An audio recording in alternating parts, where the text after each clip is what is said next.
Do you remember being young and having your parents force you to eat something that you didn't like? We'll talk about that today. Here's why we all need to resign from the Clean Plate Club. You're listening to the Begin Within Health Show with Nate Slager. For more, go to beginwithin.fit/podcast, or to enroll right now in our flagship coaching program, go to beginwithin.fit/coaching. Let's dive in. And let me just say that I really came into this with a total unawareness of what I was going to uncover. I've done a lot of reading on this topic. And of course, I had my own preconceived ideas about what role parental influence plays in our eating habits as they form. But there are some aspects of this topic that completely blew me away once I started to dig into this. And I'll explain those as we go. I should also say, before we dive in, I am not a parent. However, I do know that parenting is without a doubt the most difficult job that there is. So please, as you're listening, don't think that I am trying to give you parents any advice or criticism from any type of a place of experience. All right. I'm coming at this as someone who has experienced being a child and someone who has experienced having parents. Incidentally, I also want to mention this. I absolutely know without a doubt that my parents did the absolute best that they could. As they were raising us, they did what they thought was best from true, sincere, loving intentions. And so, again, my intent here is not to criticize anybody, but rather to share some things that I have found. And I think it's going to surprise you a little bit, perhaps. And it's all around this idea of finishing everything that's on your plate. And my first introduction into this whole concept happened when I was young. And maybe it happened for you as well when you were a young child. And your parents were encouraging you, or maybe a little more than encouraging you, to finish all of your food. I was familiar in my house with a little phrase called the Clean Plate Club. That phrase got thrown around: clean plate club, clean plate award. I thought it was something that my parents made up. I really did. And that was the big surprise for me as I was doing some digging into this topic. Is I found out they didn't. This is something that's been around for decades in the United States, not just in terms of cultural norms, but actually the Clean Plate Club is something that came around in the 40s and was instituted by the government. And I find this super fascinating. So we'll dig into that just a little bit, but a little bit more about my childhood. I also remember times when, maybe you do too, myself or my brother or my sisters not being allowed to leave the table until they had finished eating everything that was on their plate. And it typically came down to like one green food that was left on that plate that we were just refusing not to eat, right? And I think my memory might not be perfect. And if you know me personally, I often let people know that I have trouble with my memory at times.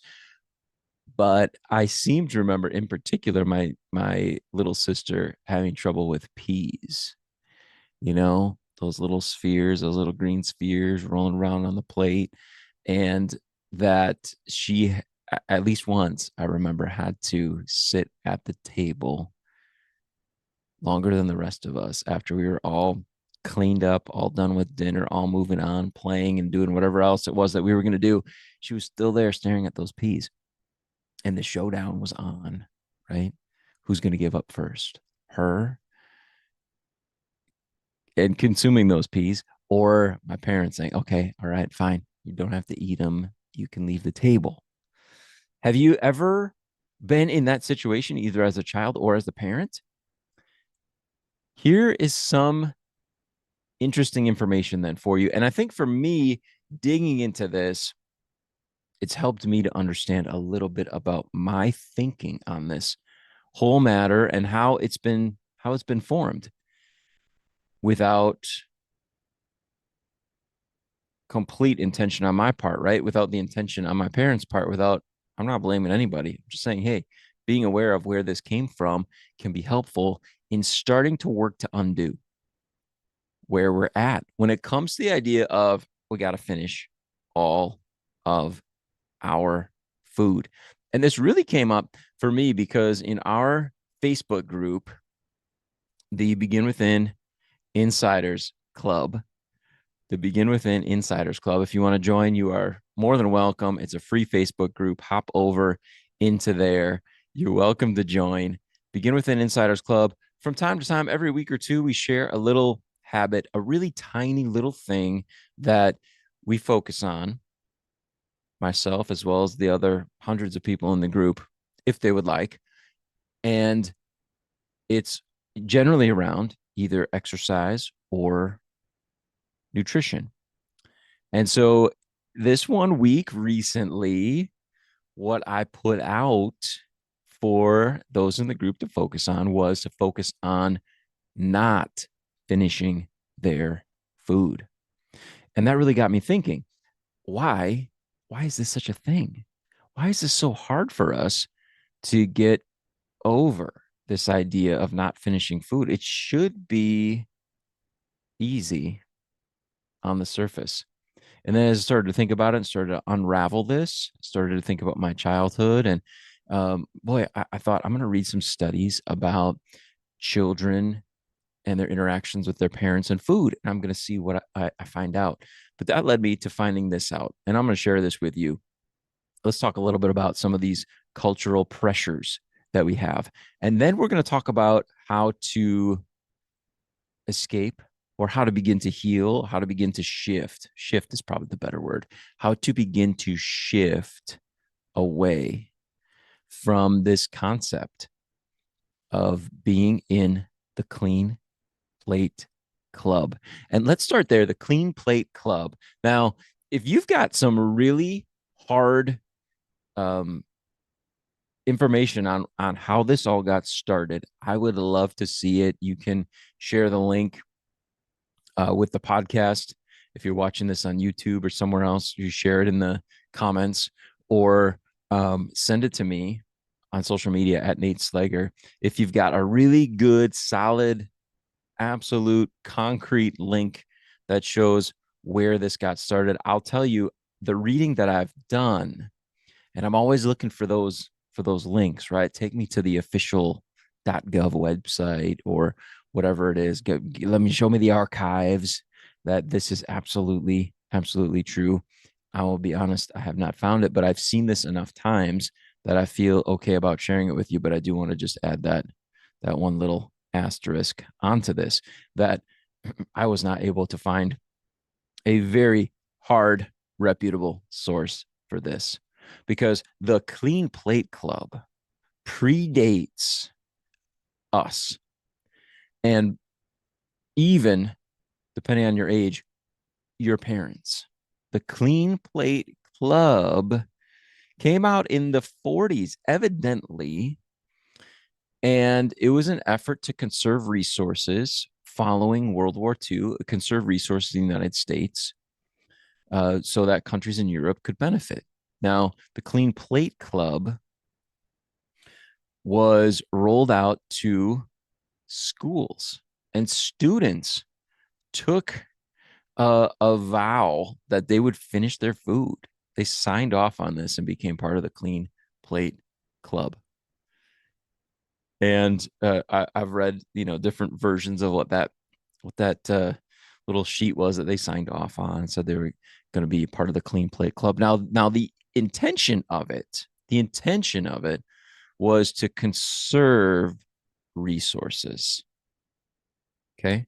I'm not being critical of the legislation or anything like that. That's not my role. I'm just trying to wrap my head around this, where this came from. And it came before my parents even were alive. The Clean Plate Club, they were born into a culture where this was already established. The Clean Plate Club was a thing. Okay. So the intent was to not take more food than you could finish, and then finish it. Finish the food that you took. Don't take more than you can finish, and then make sure that you finish it. Right? That makes sense. All right. So, in essence, the encouragement was to take less food than you need to be full. Right? I'm just reading between the lines here, right? The intent was don't take more than you can finish. That means unless you know exactly what it's going to take to get you to that 10 out of 10 full mark, you're going to be putting less on your plate than it takes to get to that spot. And then make sure that you finish it. So you're not wasting food. You're not taking more food than you can eat and then throwing it away, right? So that was the intent of the Clean Plate Club.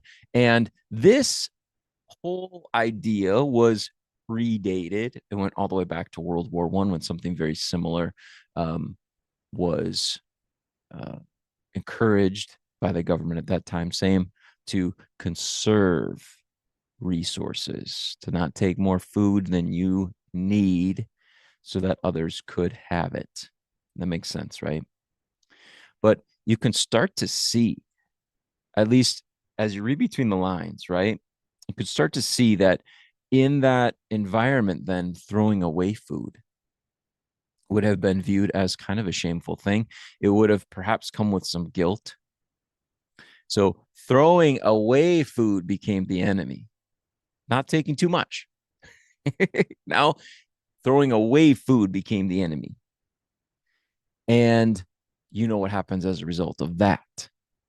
Well, then you are going to make sure you clean that plate because who knows how much you're really going to feel like eating anyway. But we're going to make sure that we are not throwing away food. So that means we're going to eat it, even if we have to stuff ourselves, even if to overconsume, even if we have to go past those feelings of, okay, we're satisfied. Okay, we're full. We're going to keep eating because there's still food on my plate. And I am part of the Clean Plate Club. And I don't want the guilt, the shame that's going to come on me from my parents, from my school lunchroom lady, whoever, if I'm caught throwing away food. We could see where this is going, right? So it was interesting to me. That was the big eye opener. I was like, wow, I had no idea about this. And I'm sure there's, like I said, there's other resources out there. If you know about them, please feel free to share them with me. Um, I'm passing on things that others have passed on. I fully understand that. So if you also have a correction on something that I shared, feel free to put it in the comments as well. I do not mind, but I do think that it's pretty interesting to know how this got started, this whole concept, right? Of course, there are other cultural factors, right? We have to appreciate that there's other cultural factors. I understand that, right? Respect for our elders. It's a sign of respect in many cultures not to have food given to us and then we just waste it, right? I don't want it. As well as respect for the chef, respect for the cook, right? Oh man, I ate it all. That must mean it. You did a great job making it for me. That was so good, right? Respect for your mom who spent time, slaving over that hot stove, or your dad who spent time slaving over that hot stove. Respect for them perhaps moves us as well to feel a little bit of shame, a little bit of negative feelings for not eating everything. That's another factor, right? It's not just the clean plate club, literally itself, that got this all started. And also, there's implications in just being frugal, frugality, right? Not wasting food. Food costs money. We know that. And groceries are expensive, including today. And throughout history, there have been many different times when families had to be very careful about how they're spending their money and making sure that everybody in the family had their needs met, including their nutritional needs. So if someone was wasting food, that could be viewed very negatively. So, but I find that all very interesting. Of course, there are those natural cultural factors, but also some of the intents to limit the overuse of resources that were part of the past history of the United States. It's kind of interesting, right? Um, Now, here I come, right, into this with all these cultural factors, all this the clean plate club stuff already out there, right? And as a child, we're introduced to new foods, and you got to finish them because we clean our plates. That's what we do. We don't throw away food. Food is expensive. Someone worked hard to cook it for you. And for me as well, there was, and I don't know if this was just something I put on myself or if it was my friends as we hung out together. I don't think it really came from my parents. Maybe it was just because I saw my dad cleaning his plate. But eating all of my food kind of became a sign of maturity, maybe a sign of like manhood. I don't know what I would call it, but it was like, hey, I ate all my food. I must be big and strong, right? Or I must have worked real hard today or something. There was something to that as well. There was this extra sort of pride in cleaning your plate. So that wasn't there if you didn't clean your plate, right? So oh, and I remember this really clearly in my elementary school. Shout out to Sunset Elementary, um, that we couldn't go to recess from the lunchroom unless we were allowed to leave, right? I think we would eat and then we'd raise our hand and then we could be excused by the teacher that was in charge of the lunchroom that day. And I remember I remember exactly what that teacher looked like. I remember raising my hand and hoping she would let me go to recess. But I also remember that she would, if you didn't eat enough in her estimation, that she would not let you go. Finish this, finish that, right? And so we got into the like little tricks to like make it look like we ate things, hiding food in the milk carton or wrapping it up in your napkin, that kind of thing. So it looked like you ate because you couldn't leave if you didn't clean your plate. So I don't know how it was for you. These are all things that I'm recalling after we talked about this in our Facebook group. And here we are, right? In this world where we just come along, and now it's like if you don't eat all of your food, there's shame, there's guilt, there's cultural consequences, and our parents are trying their best as well to make sure that we are taken care of nutritionally, right? Now, here's a question. What does the research show happens when children are forced to eat their food, when they're forced to sit with those peas until the peas are gone? You can't leave the table till it's all gone, that kind of thing. You can't go to recess until that lunch tray is clean. What happens? What happens? And it is interesting to think about. I do have an article that I love to share with you. There it is. Finish your soup. Finish your soup. There we go. Right.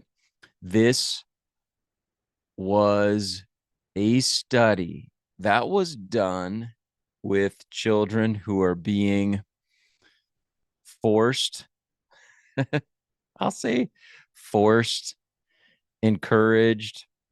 The study uses the word pressured to finish their food. What do you think happened? What do you think happened in this study, right? Some children are pressured, some were not. And the researchers are taking a look at how much of the soup the children are consuming when they're pressured versus not pressured. They're taking, they're tracking the responses of the children, like even verbally, the things that they say about the soup when they're pressured versus not pressured. What do you think happens? What do you think happens? Do the kids that are pressured end up eating more or end up eating less? If you guessed less, you are right on. The research shows that children who are pressured to eat actually eat less of the food that they are pressured to eat. Isn't that interesting? So, force feeding or pressuring when it comes to food backfires. That's what the research shows, right? So, throughout our lives, every time it's like, oh, you can't leave till you eat it. You can't, oh, like we don't want to eat it. We naturally then we don't want to eat it. We don't eat it. Now, of course, there's something else going on here, right? It could be as well that in a lot of cases, of course, the study aside, that the foods that we end up being pressured to finish, pressured to eat, are foods that we haven't eaten already because we just don't like them. And as a result, we continue not to like them even more. And it's interesting. There are other studies that show that even late in life, people that have real aversions to certain foods can actually recall being pressured at some point to finish eating that food. They have some very vivid memories of that. And that's the food to this day that's difficult for them. I don't know how my sister feels about peas, honestly, but it'd be interesting to know that. Anyway, I don't have any of those aversions personally, but I also have put a lot of intention, a lot of effort into making sure that I'm eating healthfully and enjoying food for the sake of its health benefits and not necessarily for its textures or flavors. But that's just me. That's the way I'm wired at this point. So, isn't that interesting though? Efforts to pressure eating backfire. That's what the studies show. So, that is one factor to keep in mind. And especially when it comes to, right, how parents deal with their children. Again, I'm not a parent, I was a child. And I would say that from my experience, that research probably is pretty true. But there is this psychological resistance. There's also the negative associations that result then later in life with that food. And there's also some opinions from experts that would say that it creates some disruption in the child's ability to self regulate their eating. Doesn't that make sense? Someone's telling you you should eat this, you need to eat this, but you're telling yourself, no, I don't want to eat it. It can create some confusion. And of course, the clean plate focus in itself can create confusion for us, right? It makes sense. If I'm just eating based on what the plate's telling me, then I'm not listening to what's going on inside my body in terms of my fullness. Now, again, that wasn't the intended consequence of the clean plate club. The intended consequence was to limit how much food someone was eating. But the simple fact is this: we don't know how hungry we are, how that food might fill us up, how we're going to react and respond to it once we start eating it. We just don't know when we're spooning it out onto our plate. So it'd be great to say, don't take more than you can eat and then finish what you put on your plate. However, we're terrible at estimating our portions. We are just not good at it. And different foods surprise us, right?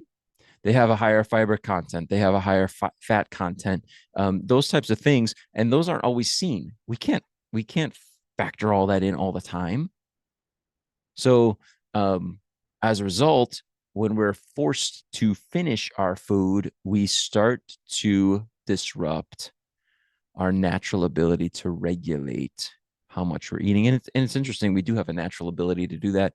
Um, they've even found that studies have been done on infants uh, past their very, very first days of infancy, like 41 plus days. They have found that infants self-regulate based on the caloric content of the formula they're drinking. Isn't that interesting? So that means if the formula is it could be the same volume, same amount in the bottle of formula, but some is higher calorically than others. The infants that get the less calorically nutrient rich formula will drink more up to their caloric threshold. Those that drink the more heavy calorie formula will drink less of it until they meet that threshold. So we have the ability to self-regulate. We're born with it. It's there. But when we start doing the clean plate club, we lose it. We can start to lose it. We start to ignore it over and over and over again. Now, that's what my parents are telling me is when I know I'm done eating. Now it's what the plate is telling me. That's when I know I'm done eating. It's no longer about Nate's getting full now. He should probably slow down. He should probably stop soon. Now it's about external feedback instead of what's happening internally. So pretty interesting stuff, right? And then of course there's a whole bunch of uh, even bigger problems, disordered eating patterns, um, having an aversion to mealtime, not wanting to sit down for meals, if it's going to end in a fight, if it's going to cause us stress, not even wanting to be part of food creation, the kitchen, any of that stuff. There can be an aversion to that because of some of these very negative interactions that have happened when it comes to meal times. Isn't that interesting? And of course, it makes sense, right? It makes absolute sense. And of course, the whole thing isn't necessary. Again, children, we all have the ability to self-regulate our eating. Um, Pressured eating doesn't work. We already talked about that. And in fact, researchers have found that this whole thing isn't even about food. And that's going to make total sense to you, right? This isn't about food, it's about control. It's the parent versus the child. If food is just the environment we're in, right? That's just the field we're playing on right now. It's always about control when it comes to these parent and child disagreements or differences of opinion. I'm done eating. No, you're not. You're going to finish it. No, I'm not. It's about who is in control. It's not about how hungry Susie is. It's not about how many veggies she had or how many she needs to have. These interactions are about control. And probably that's why the more intense they get, the more far reaching the consequences would be when food is used as I don't want to say weapon, but a vehicle to get control over someone else.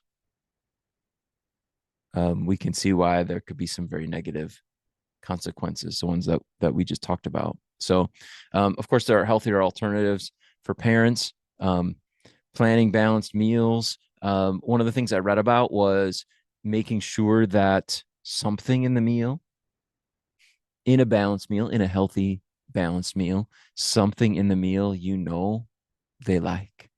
There's something there that they enjoy. And then some other things. Understanding as well that children are usually not fans of new things. So when it comes to expecting big eaters on a brand new food, it's probably not going to happen. And again, I don't have kids. I'm just sharing what I've read recently. Allowing children to be part of the process, though, is something that comes up a lot. It's something that's coming up on the pod, it has come up before on the podcast here, is letting them be part of the grocery shopping experience and spend time in the areas of the store where the healthier foods are. Spend time. I do. You know what? I remember as a family, we used to, once a week for a good while, we would try a new piece of produce as a family. We had this one night a week that we would do it, and we'd all try it. And we would go to the store together and we'd pick out the one that looked weirdest or the one that looked the ugliest. And then we'd all try it together. It's kind of a fun experience, but letting children be part of the shopping experience, be part of picking out the healthy food, right? Get them in an area of the store where there's no unhealthy options and say, which one do you want? Which one should we try? Which one should we have for dinner this week?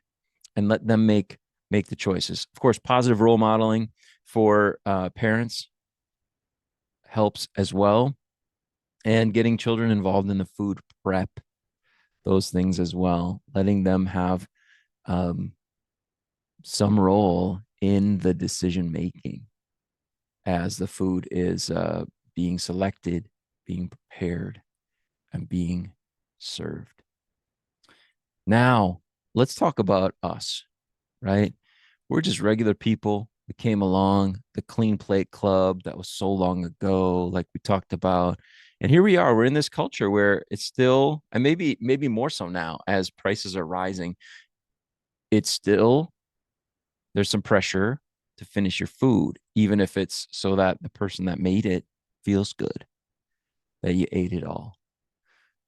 There's some pressure to do it. So, how do we begin to shift? How do we begin to shift as adults now? Here we are. Maybe this is making sense for you. Maybe it's landing for you and saying, "Oh, now I understand a little bit better about how I got the way I am when it comes to my thinking on things." But what do we do about it? That's the question. How do we make a shift? Here are some strategies that you can start to work on. First of all, and we've talked about this many, many times here on the show, more mindful eating. Slow down. Slowing down is very important because I know the way to get that plate clean is to eat fast. I know that. Eat fast. That's how you clean the plate. That's how you can get a lot down the hatch before your body says stop. So do the opposite. Slow down. Try to eat without distractions. No TV, no phone.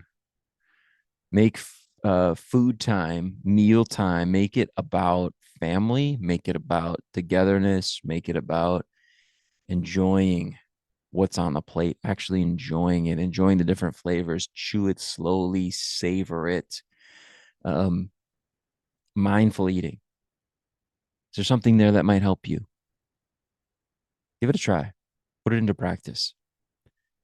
Of course, there are portion control techniques because again, we've grown up into this culture, and we may need to make sure that we can rewind all the way back. Now that I'm thinking about it, right? Back to the intent of the Clean Plate Club, all the way back to the intent.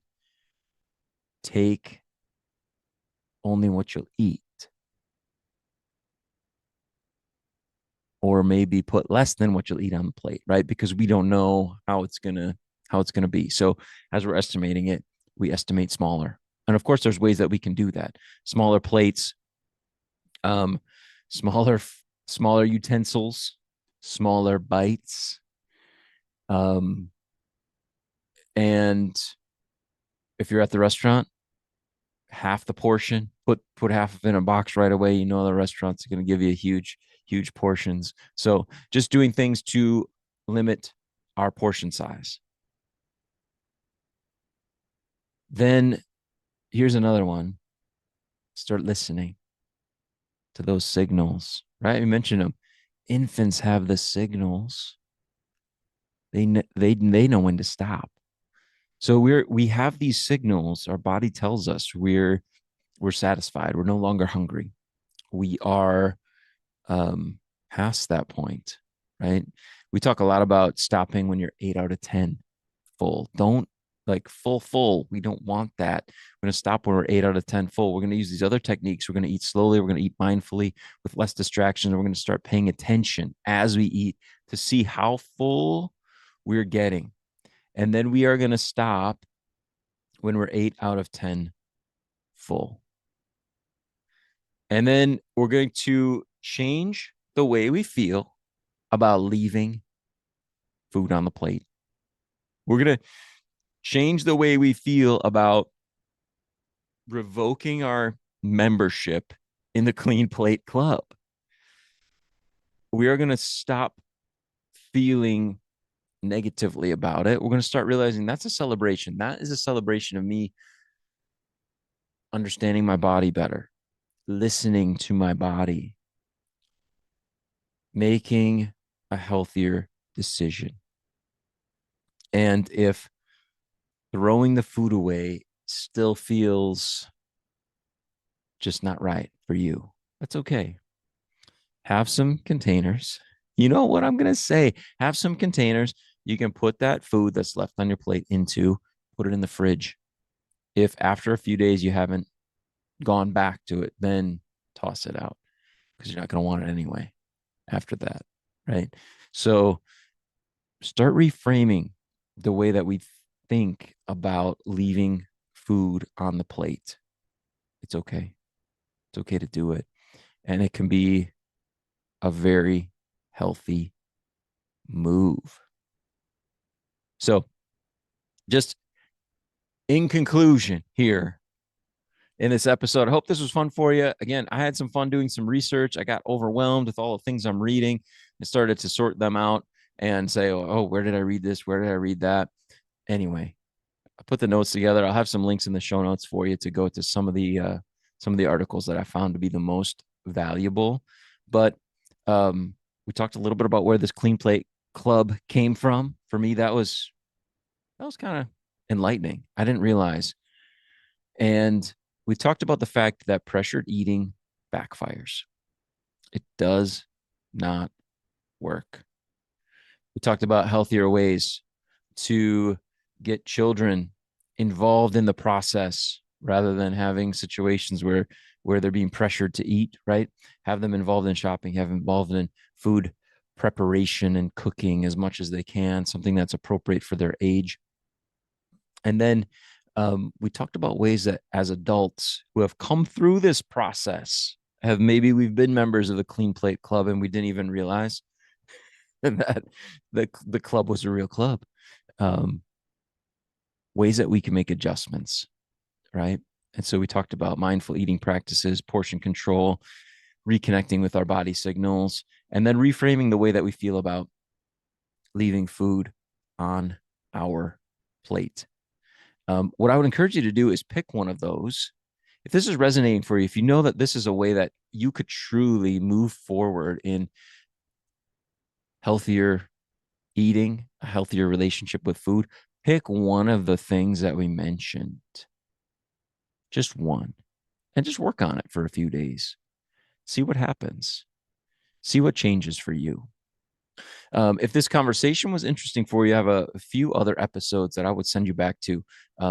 And a couple of them are very, very short episodes that I did. So, episode 179 on the show was was entitled "Should I Eat More on Workout Days?"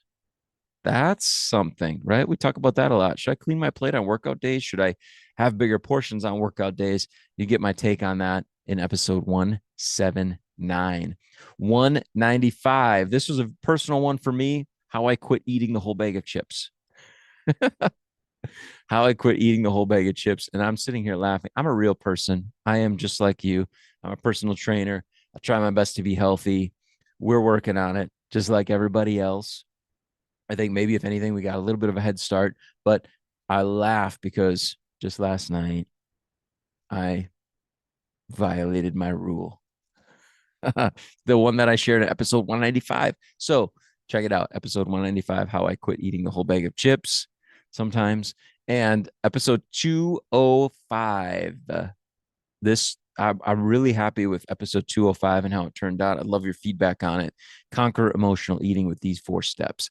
Those are 4 steps that I've shared with clients who've come to me. Nate, I don't know what to do. I know this isn't because of hunger. I know this is emotional eating. If you have experienced that, hop over to episode 205 and give that one a listen and let me know what you think about those 4 steps to conquer emotional eating. All right. Thank you so much for listening. I have loved digging into this with you. Again, I love your comments. I love links to official sources about the Clean Plate Club. If you've got them, share them. And I love being able to share some of your time and your attention. Love being able to do this podcast. Incidentally, you supporting this show has kept it in the top 10% of all podcasts.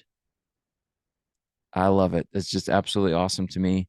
And I feel honored and I thank you so much for your support. And I was just looking, the Begin Within Health show has been listened to in 45 different countries. Awesome, right? So thank you so much for your support, for listening.